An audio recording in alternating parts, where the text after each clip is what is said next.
Oke, kembali lagi di channel gua.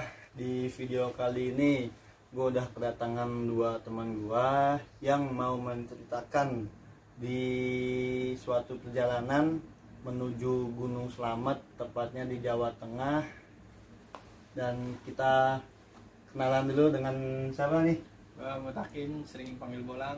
Gua Aldi dipanggil Doeng. Oke, langsung aja kita dengarkan cerita kisah mereka. Ya, pada tahun 2018 itu gua mulai pendakian di bulan Februari, tepatnya di musim hujan.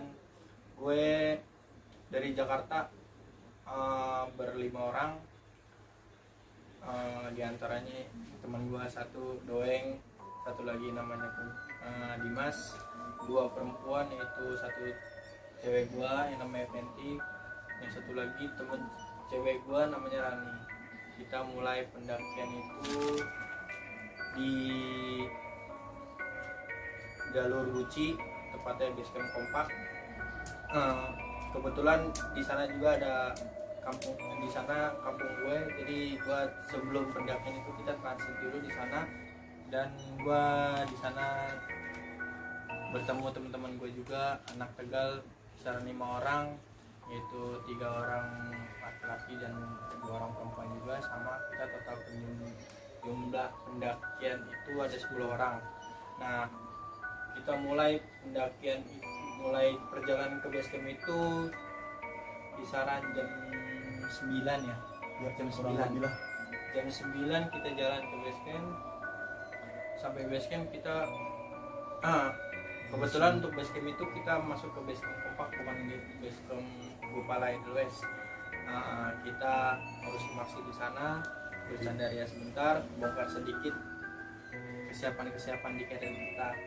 Setelah kita briefing, mulailah kita langsung jalan menuju pos 1. Menuju pos 1 jam berapa nih? Waktu itu sih kita jam 10-an lah ya. Jam 10 pagi. Tapi cuaca masih aman. Itu aman-aman aja, normal, nggak hujan, nggak panas, udah biasa. Pada saat pendakian menuju pos 1 itu memang sedikit kita ada kendala. Nah, itu kendala apa tuh? Kalau untuk kendalanya itu ya itu kan banyak orang bilang untuk pendakian ke gunung itu memang tidak boleh ada yang namanya perempuan tuh pengen, tapi kita memaksakan karena kita terlalu excited dengan gunung Slamet, jadi kita untuk memaksakan untuk tetap naik. Kebetulan kita perempuan itu yang head itu 3 orang, 4 orang perempuan, 3 orang head, satu kebetulan tidak head. Itu siapa aja itu yang itu? Nah, kebetulan yang head itu yang namanya Fenty, yang namanya Risma dan si Rani. Pada perjalanan menuju pos 1 itu kita kendala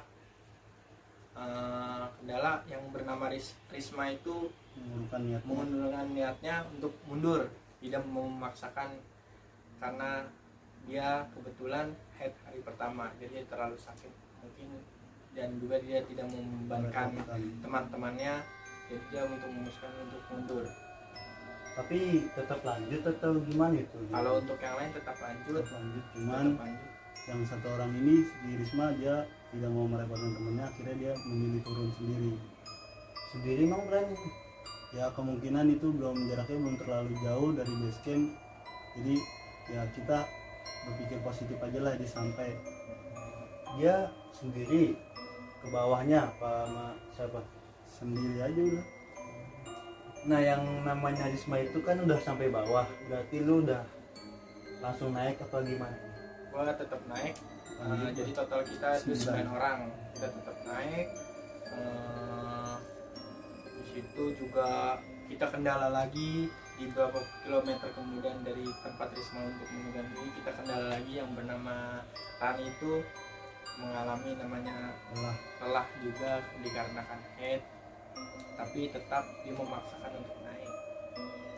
Akhirnya kita sampai di pos 1 itu jam setengah 1 setelah zuhur. Kita istirahat di situ, minum sebentar. Habis itu kita ada yang sembahyang juga, ada yang sholat. Setelah sembahyang sholat kita langsung melanjutkan perjalanan menuju pos 2. Nah di pos 1 itu udah posisi kita bendung ya, udah mendung, tapi kita tetap jalan menuju pos 2. Nah, habis istirahat di pos 1 itu perjalanan lanjut ke pos 2 itu jam. Nah, untuk istirahat itu kita menghabiskan istirahat cuma setengah jam ya, setengah jam, kurang lebih setengah jam. Jam 1 kita jalan lagi menuju pos 2. Pada saat perjalanan pos 2 itu barulah kita mengalami hal-hal yang kurang mengenakan dalam pendakian ini.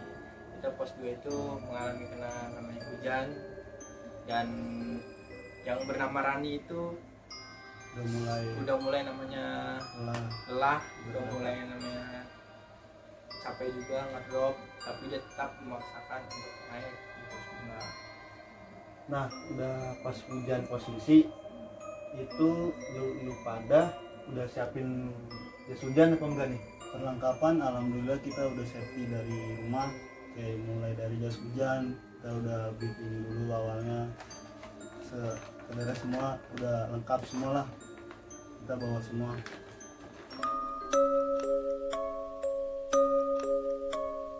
Sampainya gua di pos 2 itu gua istirahat kisaran kita jam setengah 3 ya, Kurang kita lebih jam setengah setengah 3 kita sampai di pos 2. Nah kita untuk mutusin makan kan, dikarenakan yang namanya Rani itu udah terlalu ngedrop, jadi gue untuk mutusin untuk sedikit masak-masak di situ.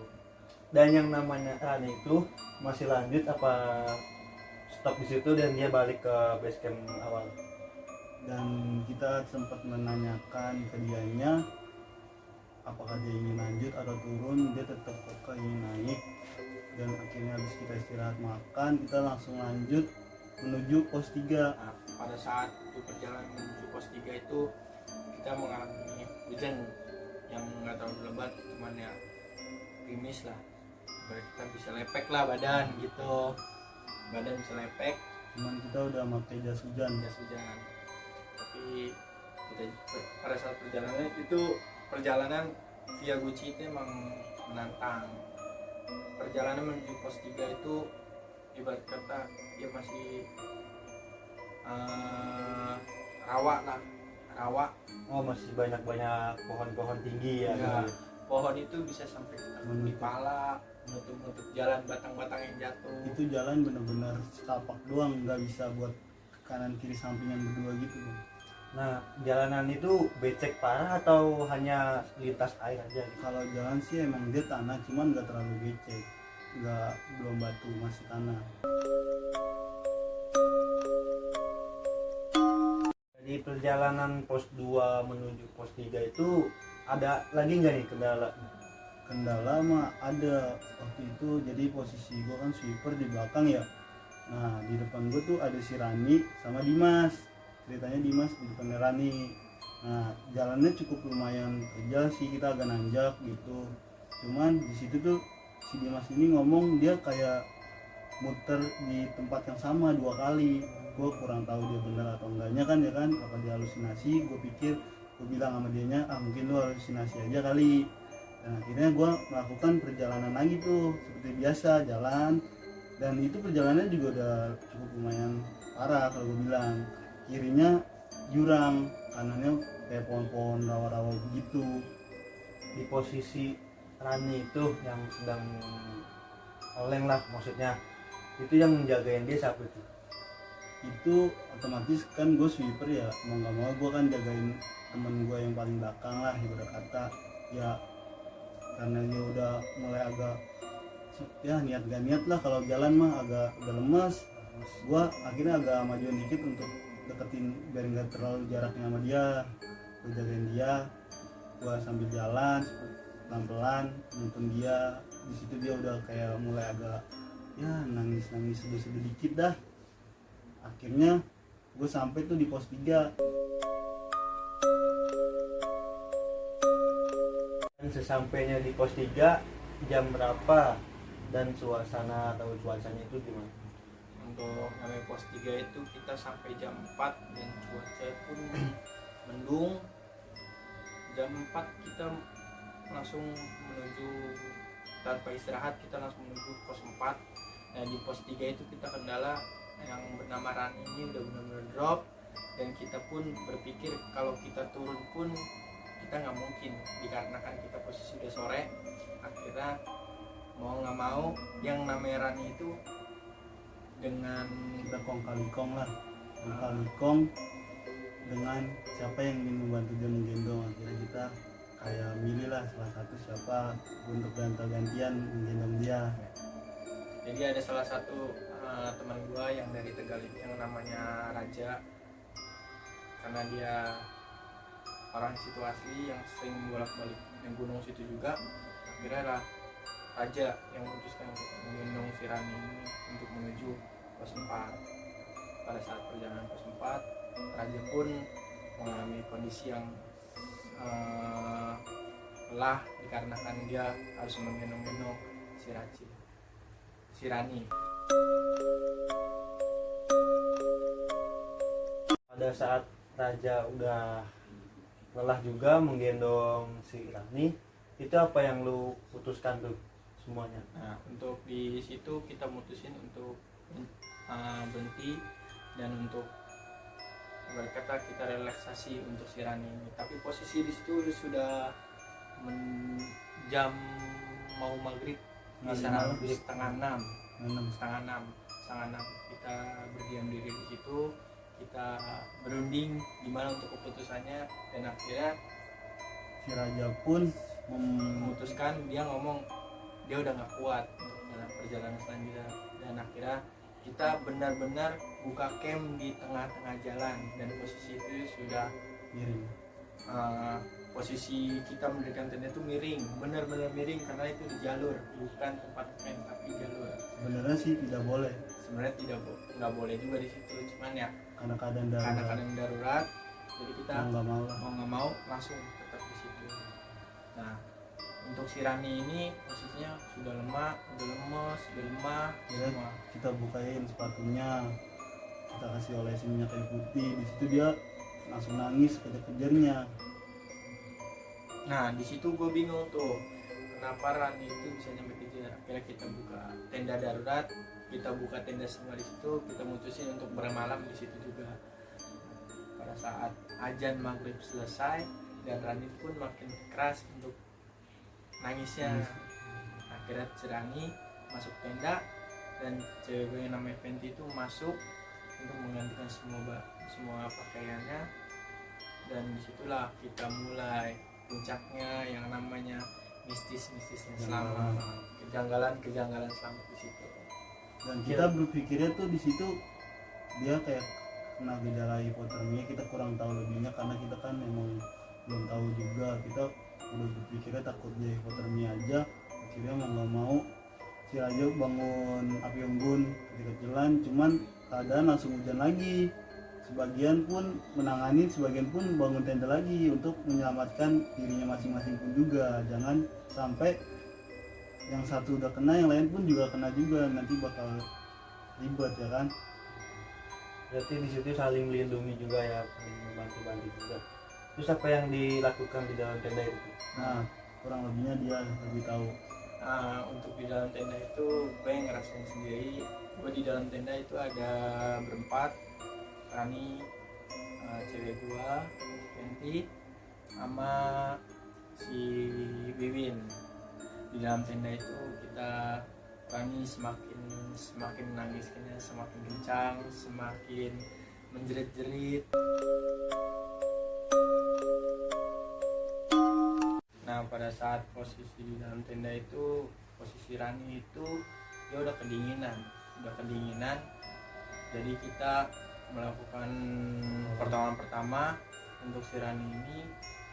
Setelah udah menolong, yang dia bikin aneh gua itu, dia itu dibilang hipotermia enggak, dibilang kesurupan juga kita juga nggak tahu, karena dia teriak-teriak.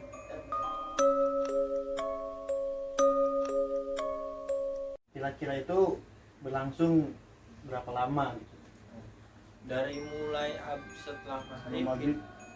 ya sebelum maghrib Sebelum maghrib. kita langsung mendirikan tenda darurat itu kisaran Jam jam 8 itu Rani pun masih teriak-teriak. Dan akhirnya gua pun berusaha gimana caranya sebisa gua untuk membantu dia. Akhirnya dia mau berbicara, akhirnya dia bilang jangan di situ yang dimaksud, dan di situ itu ada yang ngeliatin, ada yang nungguin. Ternyata pas gue lihat keluar di balik tenda, ternyata benar itu sosok putih yang menunggu dia dan ingin mengajak dia untuk ikut ke alam. Cuman gue bilang di sama Rani, udah jangan dilatin, banyak baca doa, banyak.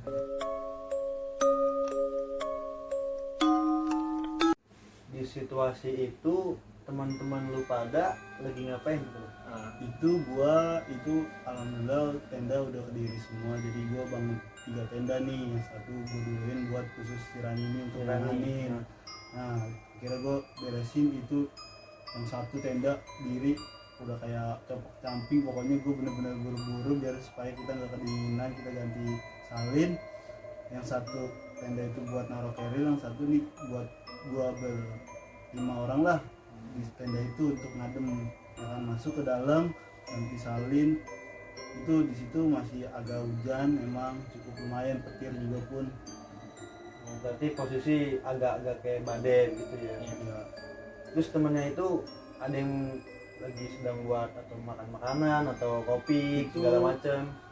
kayaknya belum kepikiran, masih belum selesai sadarnya si Rani ini.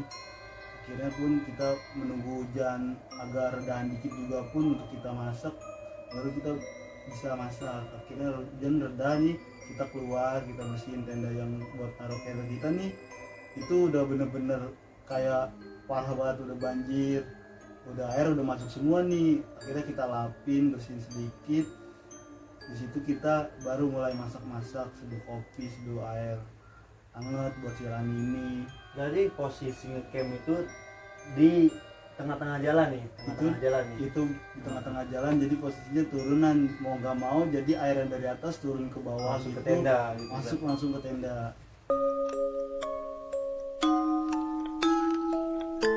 Terus di situ keadaan Tani itu gimana tuh? Udah mulai sadar atau gimana? Kalau untuk posisi Rani itu sebenarnya belum sadar juga, tapi udah sedikit nggak teriak-teriak lagi dia, cuman masih menggigil. Akhirnya gua bilang ke teman-teman gua yang ada di depan gua, yang di luar tenda, untuk memasak air yang banyak, masak air panas yang banyak. Dan akhirnya pun sekitaran jam 10 malam, alhamdulillah Rani udah badannya udah hangat semua dan udah sadar semua. Akhirnya kita di situ berganti-ganti untuk menjaga, ada yang sebagian tidur, ada yang sebagian jaga, kita main sip-sipan lah. Berarti yang menghantui Rani itu sesosok putih. Iya. Putih yang melihat. Itu sih jelasnya ya, itu hanya gua doang yang lihat. Bukannya gua bisa ngeliat atau enggak, itu emang sekejap ketidaksengajaan gua ngeliat hal itu. Karena dari situ pun gua rasain juga yang namanya kita jelas, kita dari pertama pun kita ngelanggar aturannya, kita benar-benar nggak sopan. Gua juga mungkin keadaan haid juga. Tapi Tapi sebelumnya kan perempuan itu kan yang 3 sedang haid. Nah, kenapa nggak ditanya dulu atau dia tetap kekeh buat lanjut naik gitu? karena kita di bawah pun sebelum mendakiin itu kita mutusin, kita udah tahu yang 3 ini head mau nanjak atau tidak. Yang 3 ini tetap mau head, yang satunya akhirnya putus, yang 2 mau tetap head karena diperpikiran ini loh gunung besar yang ada di Jawa Tengah, dan kita bisa kapan lagi. Nah itulah salah satu salahnya kita di situ, karena tidak memaksakan diri kita untuk berhenti aja, tapi terus terus jalan. Pada saat melanjutkan malam itu kan posisi ada yang bangun, ada yang jaga-jaga di depan atau dalam tenda. Ada lagi nggak hal-hal keanehan apa gitu? Itu kan gue pas buat jam 12 lebih lah kalau nggak salah ya, dari di luar itu rame-rame 5 orang lah kumpul sambil nunggu makanan kayak mie lah, terus kopi. Itu aman-aman aja sampai gue begadang tuh sampai jam 3. Akhirnya gue di situ sempet ngobrol-ngobrol dulu nih sama Takin, dia gimana nih kita perjalanan besok, lanjut atau turun. Terus gue akhirnya bilang turun aja lah dulu, ke kemana ya kan, kita next time bisa lagi ke situ, gue bilang gitu kan. Akhirnya mau nggak mau kita turun nih, tapi esokan pagi, dan sampainya nih pagi hari. Nah, pada pas pagi hari hal sedikit aneh yang melanda kita. Pada saat Rani pun alhamdulillah sudah sadarkan diri, sudah bisa yang namanya makan, sudah bisa namanya minum teh, minum kopi, sudah bisa. Pada saat kejadian kejanggalan di pagi itu, pada saat kita masak, pada saat kita mau pada saat kita masak, setelah masak kita mau makan bareng, muncullah bunyi-bunyi suara aneh. Itu sedikit mengganggu, cuman tidak mengganggu juga dikarenakan itu rumahnya dia, jadi kita tidak bisa dia bilang dia mengganggu. Justru kita yang mengganggu dia. Dan yang dimaksud dengan suara itu suara apa tuh? Itu sedikit dibilang itu gua kira gua aja yang dengar, itu sedikit mau harimau. Tapi pas gua tanya teman-teman gua tanya, ada yang dengar nggak nih bunyi-bunyian, bunyi harimau? Iya dengar. Ternyata bukan gua doang yang dengar, ternyata teman-teman gue dengar. Akhirnya kita mutusin tetap di situ, kita tetap stay makan, jangan ada yang bergerak, tetap makan. Berarti posisi masih di pos 3, masih di pos 3 atau di pertengahan pos Pos 4. Lalu apalagi nih yang mau direncanain, langsung ke bawah atau? Dan di situ kan semalam gue udah sempat briefing juga, akhirnya kan kita turun juga. Dan si Raninya juga pas tadi malam juga pun dia minta turun terus. Akhirnya mau nggak mau kita nggak boleh egois kan, nama kata kita akhirnya turun semua, niat kita untuk tetap berucap karena next time kita bisa kembali lagi. Akhirnya pun kita turun.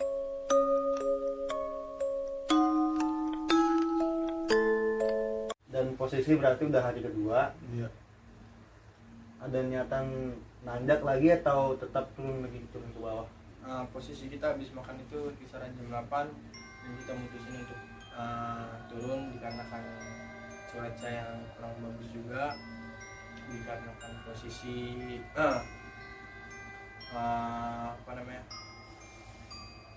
stamina kita juga pada udah sedikit ngedrop. Akhirnya kita untuk mutusin turun.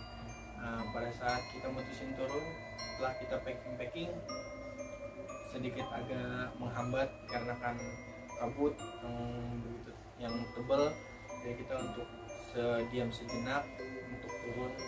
Akhirnya kabut pun menghilang jam setengah 10 kita akhirnya turun ke bawah.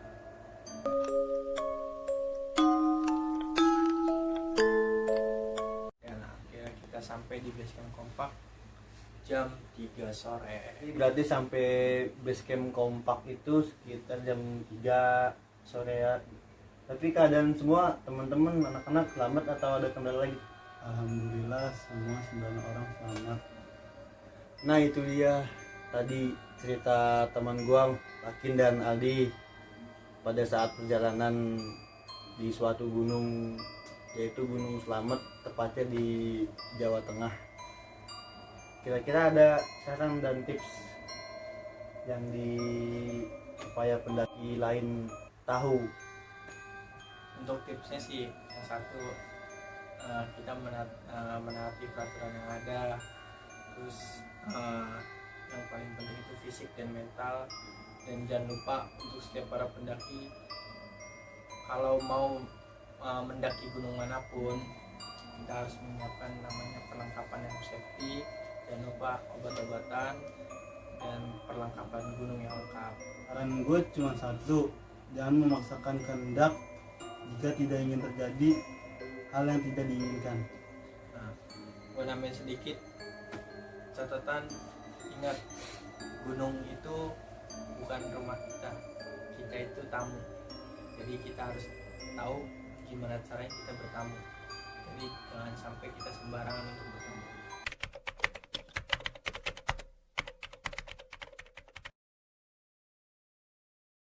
Oke, sekian dari video kita malam ini. Jangan lupa kalian like, komen, dan subscribe video ini. Sampai jumpa di gunung-gunung berikutnya.